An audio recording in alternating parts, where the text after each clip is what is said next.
To always get the latest Game Tea, do not forget to follow us on social media. You can find us on Facebook at the Game Tea Podcast, and you can find us on Twitter at Game Tea Podcast X.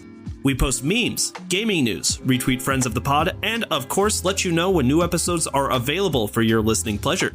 Links are all available in the description of this episode, so check them out after the show, and thank you so much for listening to the Game Tea Podcast.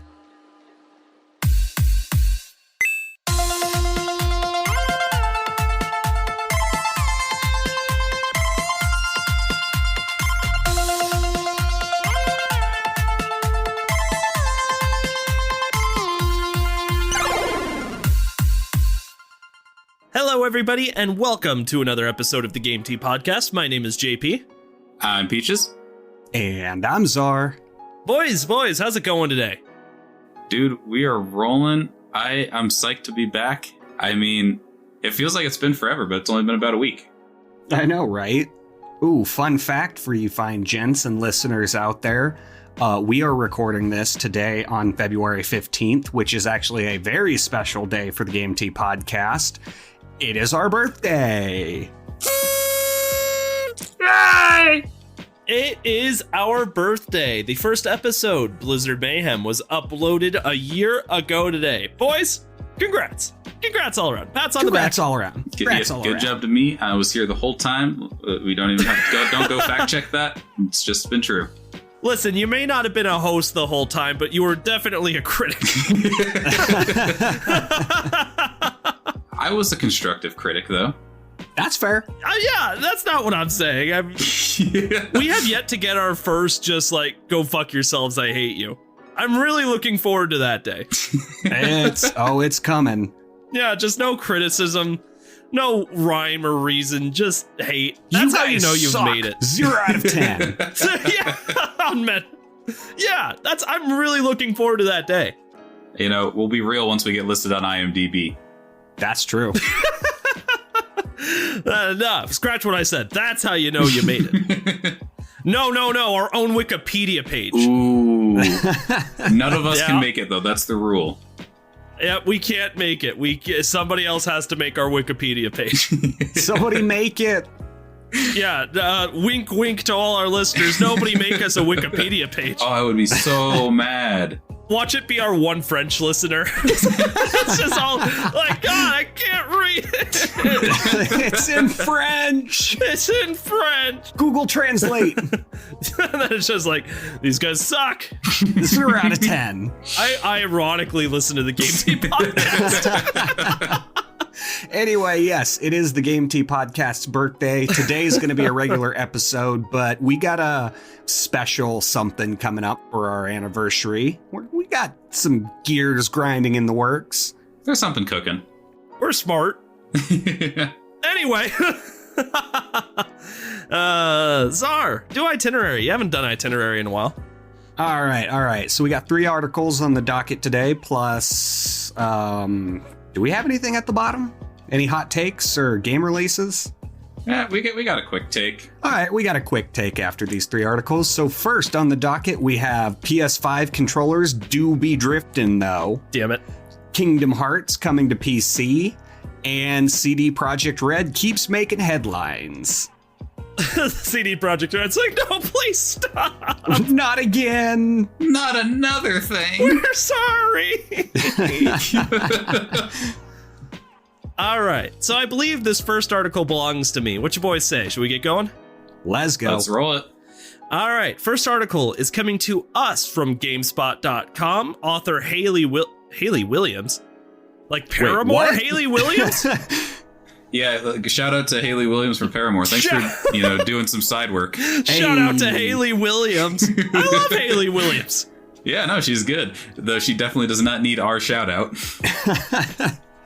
We need her shout out.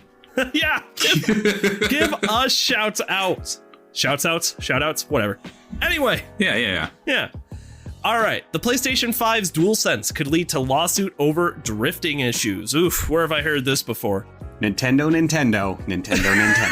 Under sack when you need them.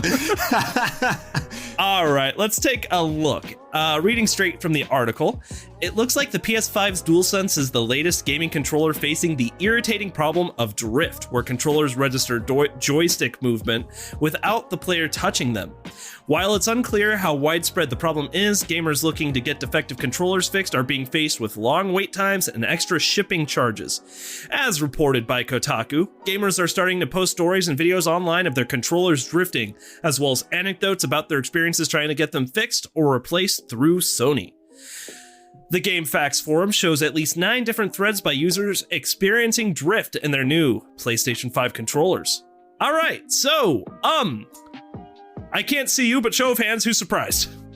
Honestly, I'm a bit surprised. Like, these controllers were supposed to be top of the line, right? Like, this was going to be the newest and best thing in controller technology, right? Like, what the hell? That's fair. They did boast pretty hard on their controllers.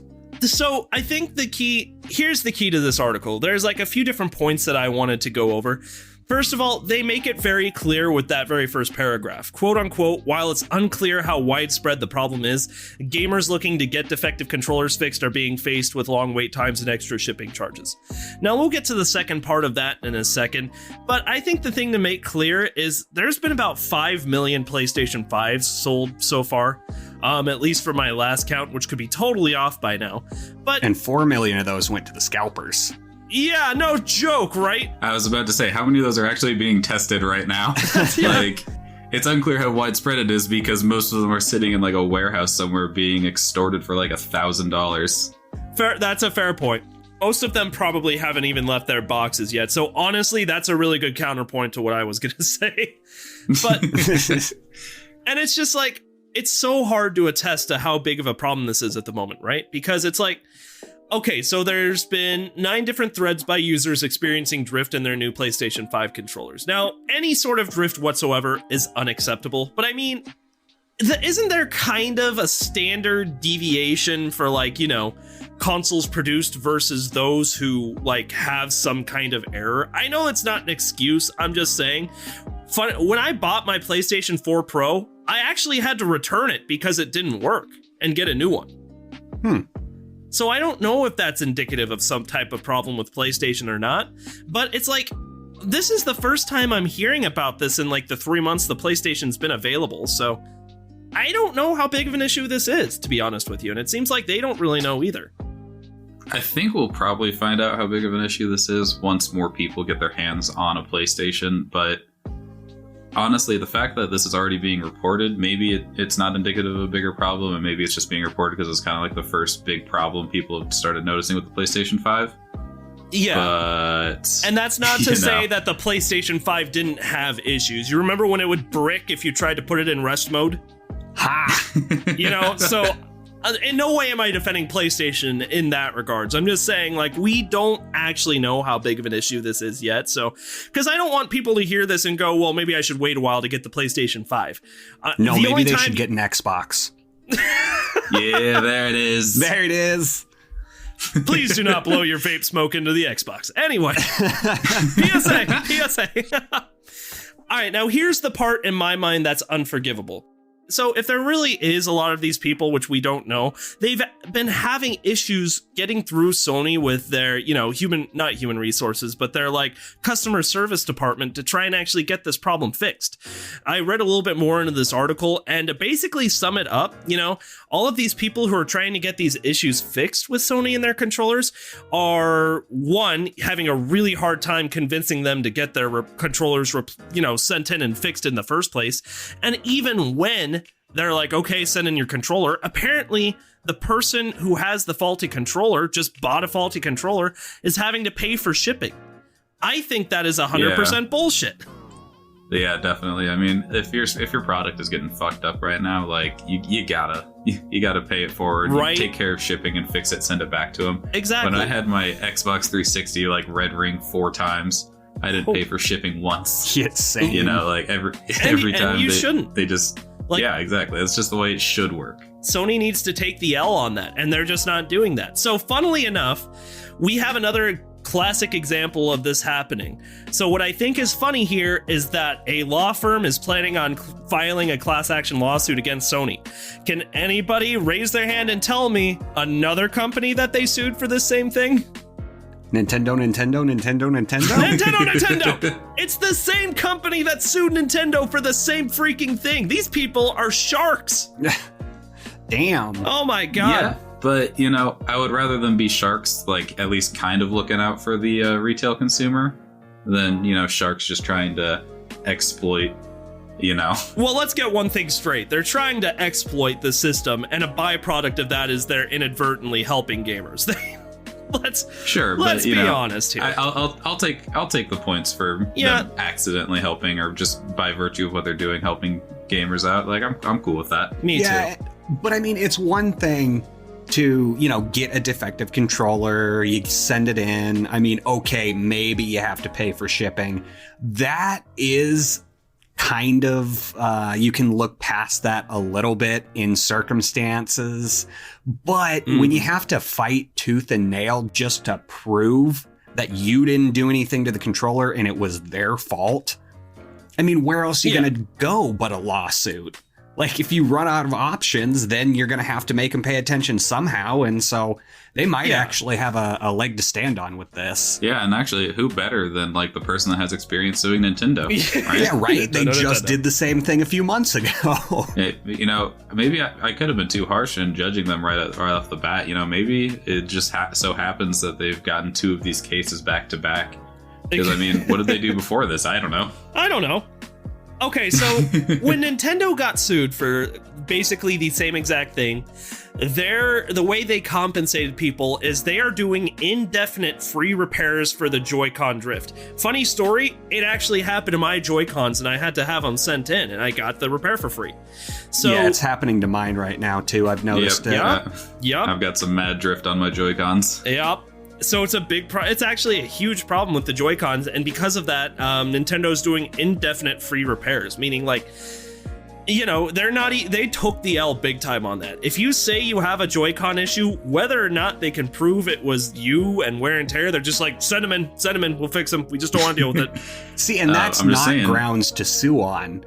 Like, that's fine. Send them in, whatever. That's great. But that doesn't give you grounds to sue on. What PlayStation's doing, now that's totally suable territory.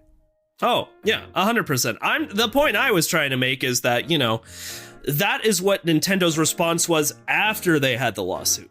So, you know, with the same thing happening to Sony, I'm assuming they're probably going to go a same route, you know, where it's like, yep, just send in the controller. We'll fix it. No questions. Hopefully. Come on, controller. Otherwise, it's going to be very expensive to them in the long run. You're damn right. And you know what? These guys understand money. Anyone else think it's weird that 3 out of 3 of the Game-Tea podcast hosts have Joy-Con drift? It's like some kind of coincidence. Yeah, it's almost like it was a big issue or something. I feel like Nintendo's not very good at making controllers, guys. They used to be. Hey, not really. The N64 would make you blister. Oh my god, the Pro Controller is good, but the Pro Controller is basically like an Xbox controller, you know? Yeah, I saw that. That's fair. But hey, I love it. Best controller I own. I mean, Nintendo, just make a normal controller. I'm sick of your Wiimotes and your 3-pronged Nintendo 64s and your Joy-Cons. Just make a normal controller. They haven't made a normal controller since, like, the Super Nintendo. We just get a tweet from Nintendo, just no. No.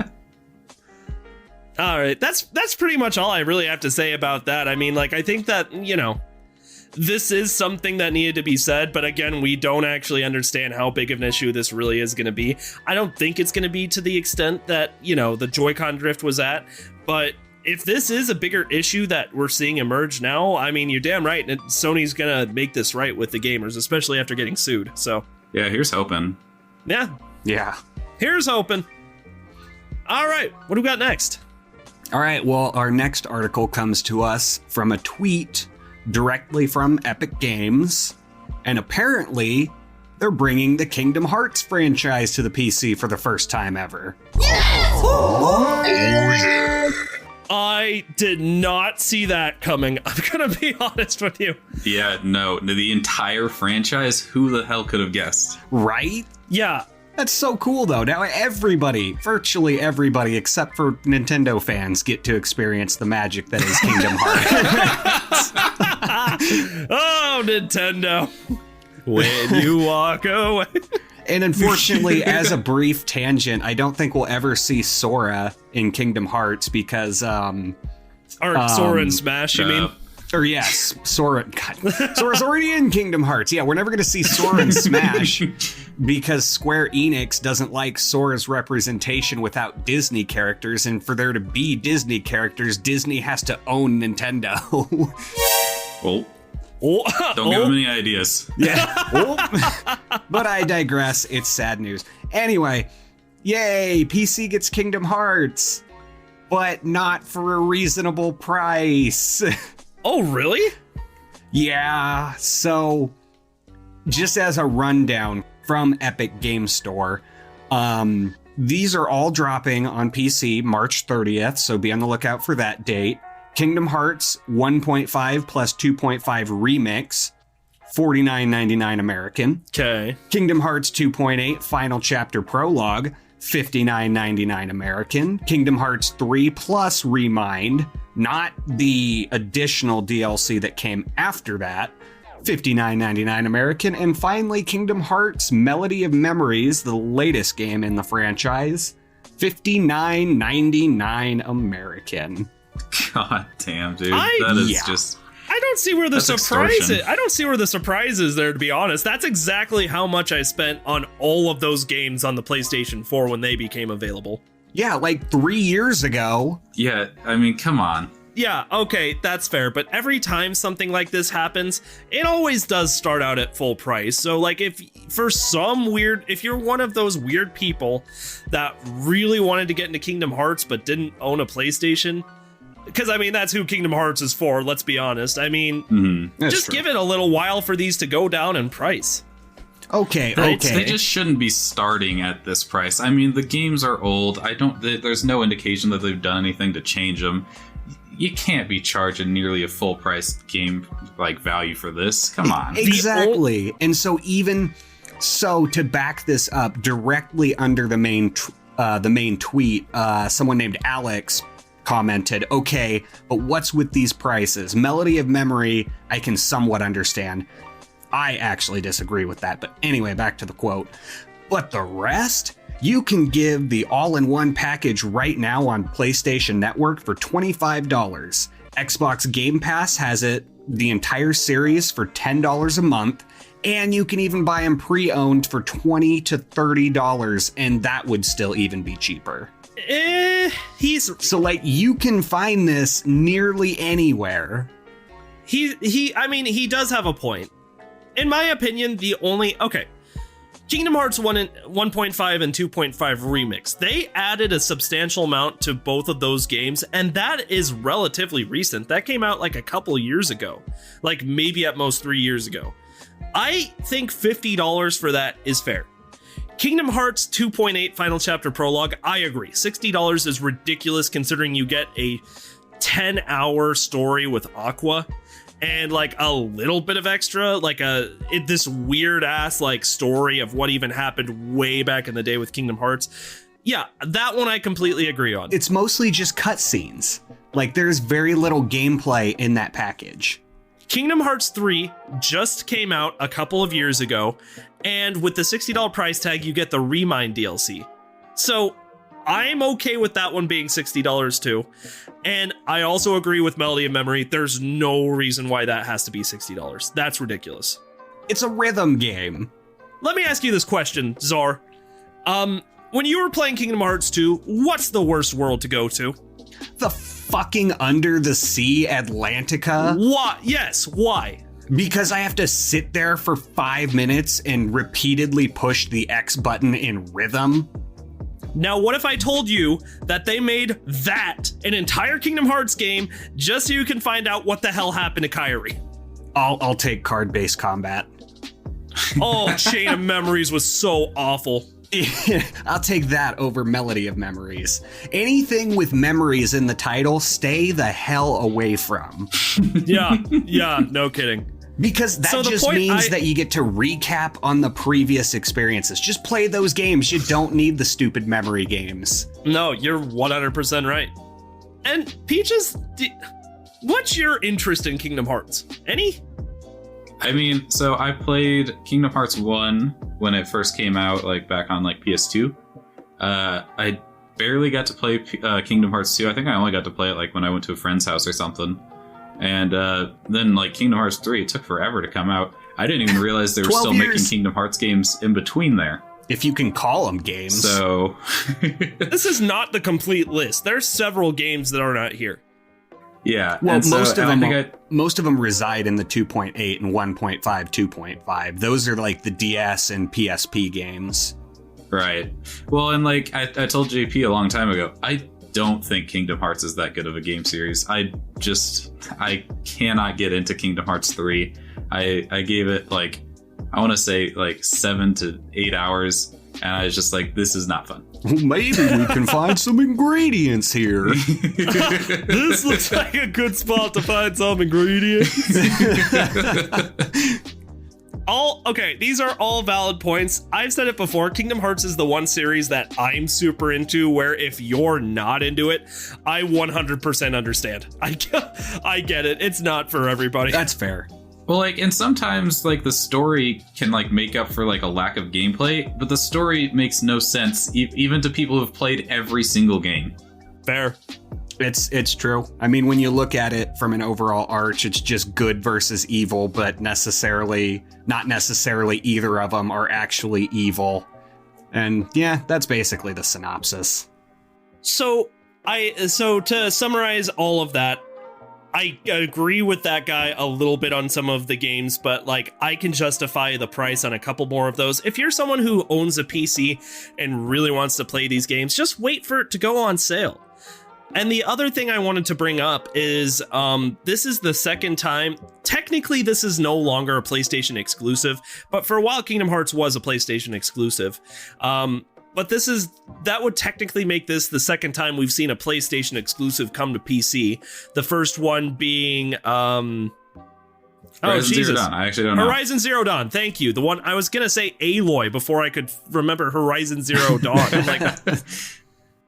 Okay, so the last time that happened, we saw gamers flipping over their tables out of anger that their favorite PlayStation exclusive is now accessible to more people. Do you guys think we're going to see some of the same reaction with this?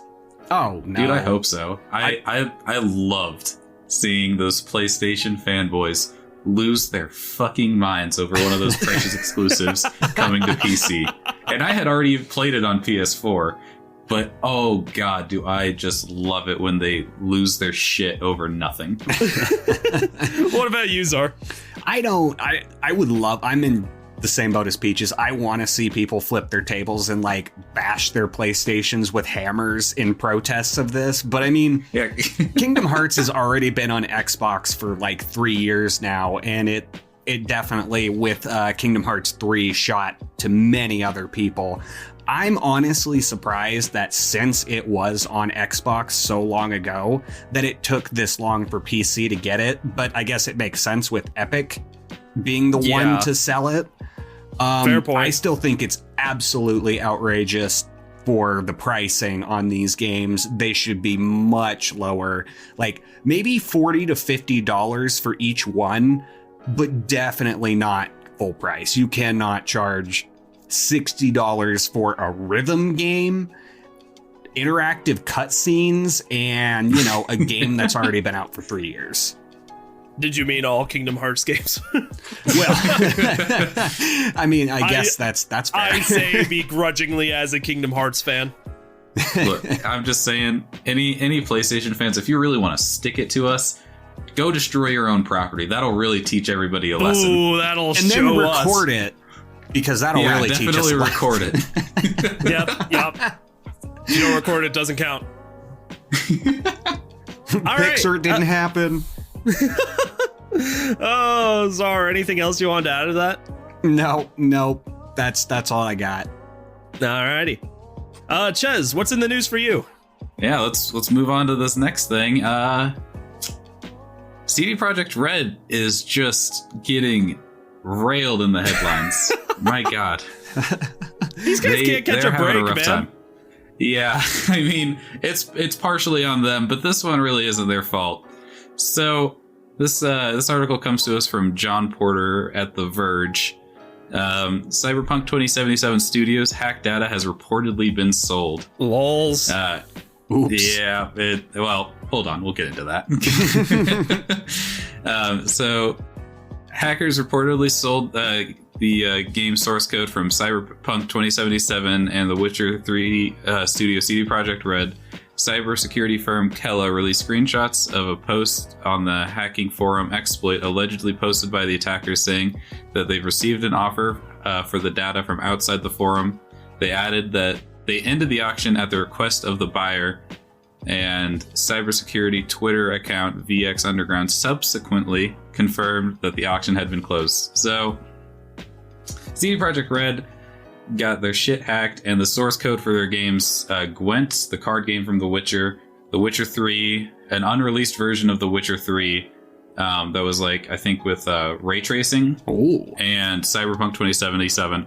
All of the source code for that game got hacked, stolen by these guys, and there's reports that all of that stuff has now been sold at auction because the studio didn't pay the ransom to this hacker.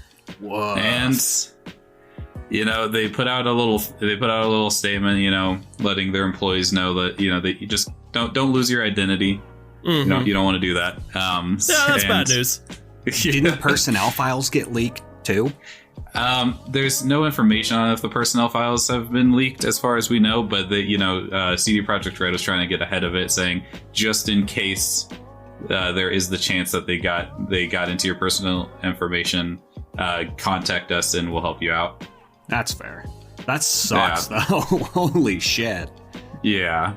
I'm gonna ask a question that makes me seem unsympathetic, but genuinely, I just want to know, how much did it get sold for? How much money, baby? I want to know. So here's the thing. I saw that there was a buyout price of $7 million, and there was an auction price starting at $1 million for the source code. Damn. And if the buyer was able to get them to delist the auction right away, it had to be above that $7 million buyout price. Oh my God. Wow. Right. So, but here's the thing. What are you going to do with that source code now? Like, and that you're not was going to be make a game with it. And that was going to be my next question for you, actually, is, okay, so somebody out there has the source code. Now what? What does that mean? If anybody even, if a studio even tries to use that source code, they're going to be under so much scrutiny. If you use, a direct copy of source code, people who make games are going to be able to recognize it, and those guys are going to get sued by CD Projekt Red for probably all of their money. All right, boys, I'm going to set the scene for you. You're playing the brand new hottest game that just came out from a new studio you haven't really heard of. You open up the game. It's supposed to be the hottest game of the season. Really hyped up, in fact. You open it, and it is the glitchiest game you've ever played in your entire life. And you're just like, hey, this looks like Cyberpunk. It's them!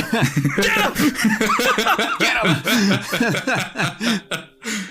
My guess is they're probably going to duplicate this source code and just kick it out to any modding service that, is willing to take it. And we're just going to see a bunch of indie games that have a lot of the same concepts and a lot of a higher polish. It's like, wow. I mean, I can't imagine anything good is going to come from this. Maybe they'll fix the game and re-release it. Good luck actually getting that before lawyers get a hold of that game and get it delisted from everywhere. So I mean, there's nothing is going to come from this, really. I think somebody just wasted $7 million in the hopes that they can maybe make something good with the Cyberpunk and Witcher source code. Well, honestly, you make a really great point I didn't even think about. It's like, if anyone even tries to use the source code, then they're going to get the pantsuit off of them. Yeah, absolutely. And jail time I for just wanna buying know- stolen source code. Yeah, what is the end game here? Like, what is your plan? I don't understand. And also, like, they posted like the threat from the hacker because I guess he like left a note for them like in the somewhere with a ransom note, and he unironically put, "You have been epically pwned" in the like at the very beginning of the threat. What sort of cringy ass neckbeard shit are you on when you're leaving that at the very beginning of your ransom note? Go fuck yourself, dude. You have been pwned. Czar's eyes just got real shifty. He's like, it's not that cringy. I thought it was good. I thought it was good. I'm clever. I'm funny, damn it. No, if you unironically say pwned, you can go fuck yourself, dude. It's some brony shit. Oh my god, dude. I haven't said pwned since the glory days of Halo 3. Oh, those were the days. Dude, that's like shit I was saying when I was like in 6th and 7th grade. Get shit on. Okay, I don't know. I don't have much else to say about this. What do you guys think? It sucks. But yeah, no, it just kind of seems like, what was the point? I mean, really, the only person who had any good forethought to this whole situation was the guy who hacked and then auctioned off all the data, because, you know, he's not going to use it. He just made $7 million. Whoever gets this source code, good luck. They're going to be looking for you. Yeah, I just have no idea. I don't know. It's like Peach has said, what's the end game? And I mean, You know? even to that extent, they could sit on it for years and like manipulate the source code enough to not look like CD Projekt Red's. But at that point, the technology is already going to be advanced enough that it's going to seem primitive. So what's the point? Exactly.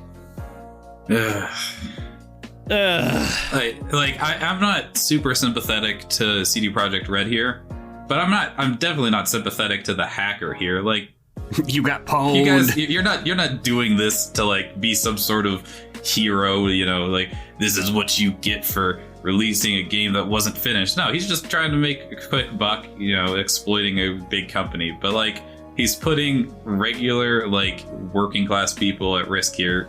Go fuck yourself, guy. Yeah, that's not okay. On a side note, You've Been Epically Pwned would be a great title for this episode. You've been Just saying. epically pwned by the That's Game-Tea all- podcast. That's all yous are. Get your Pwn-Tea. Put some air horns Ugh. here. Oh my god, that's good stuff. All right. All right, well, do we got anything else to add to that, or are we ready to move on to some quick takes? Quick take. Ooh, we got some Peaches quick takes. What you got for us, man?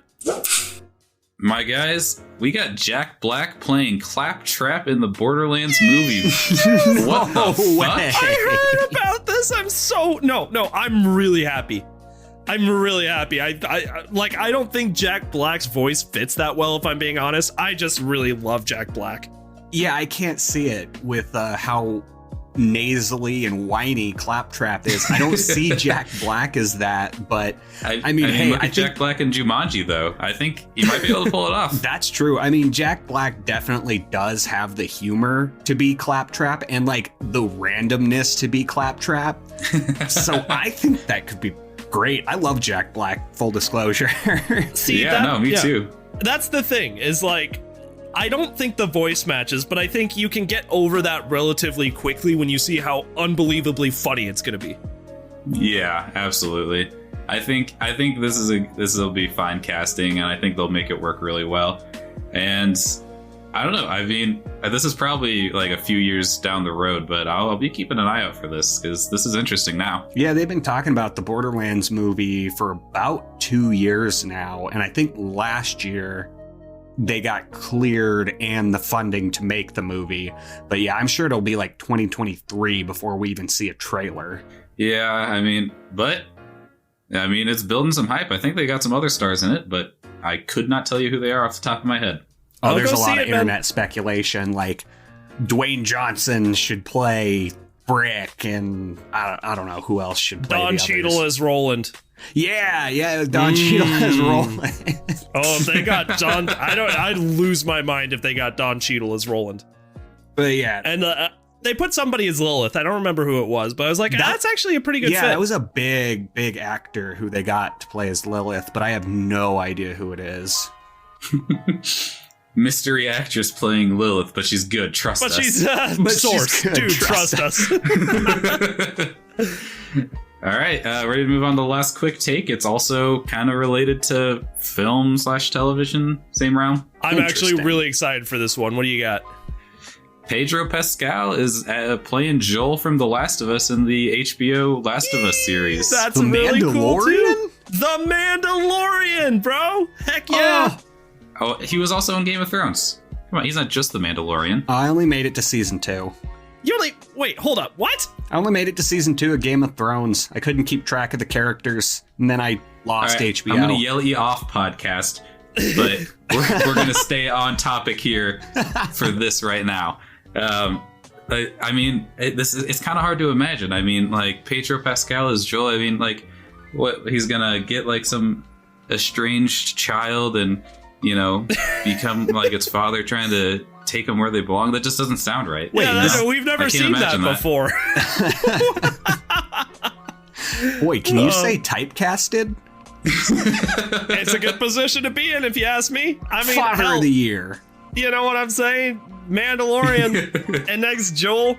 Oh, don't go play golf, buddy.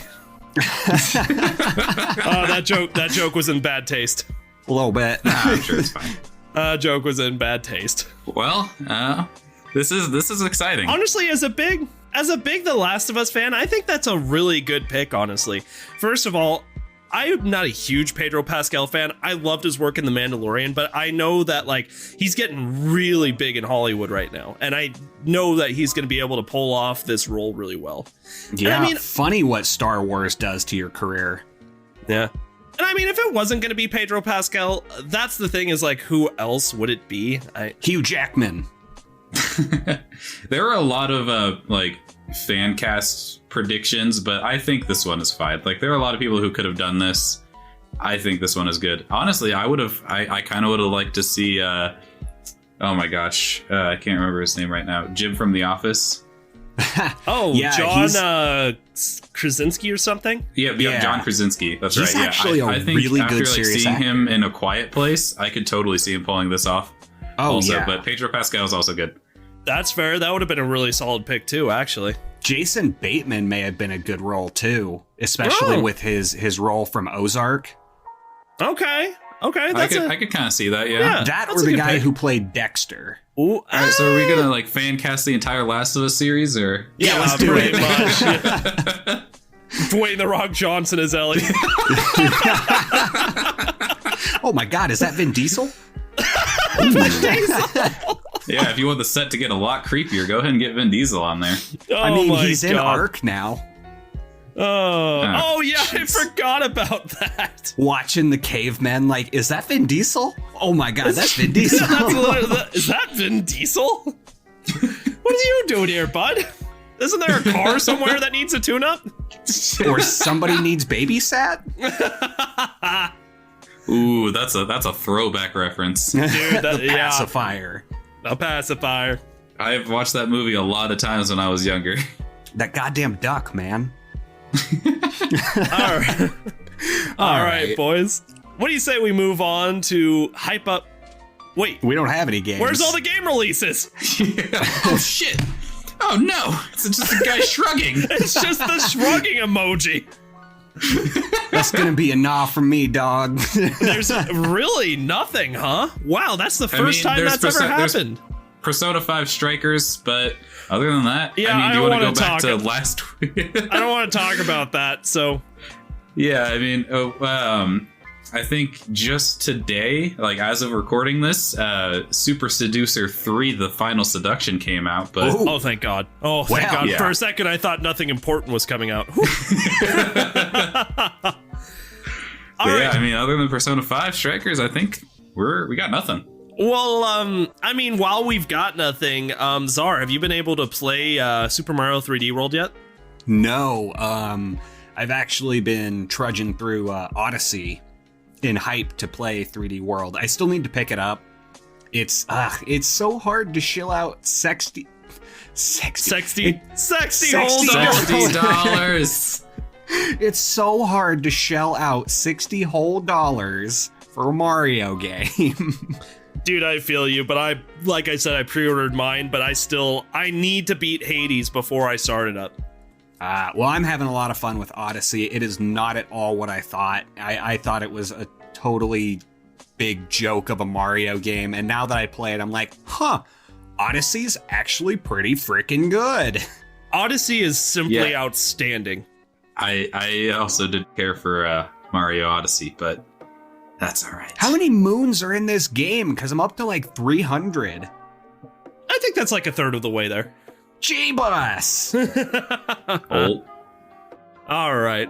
Well, boys, nothing much else to say on this episode, but that was good. We had some good news there. Hopefully, I don't know, we get our Joy-Con controllers intact and all the good stuff. I don't fucking know.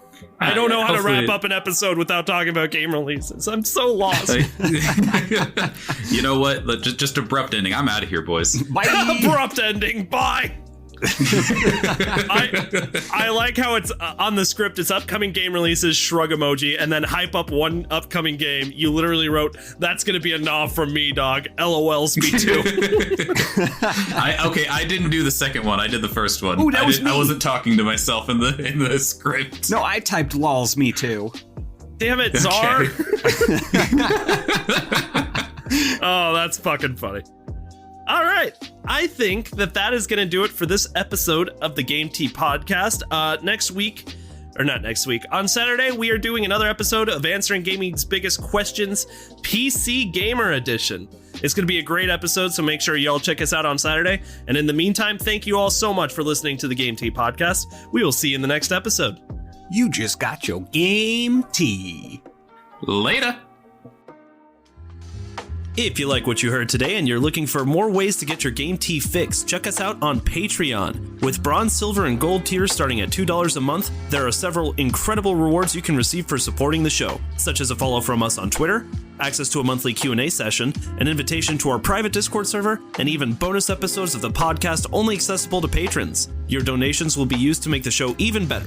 The link to Patreon is in the description with our social media, so go check it out. Once again, thank you so much for listening to the Game Tea podcast.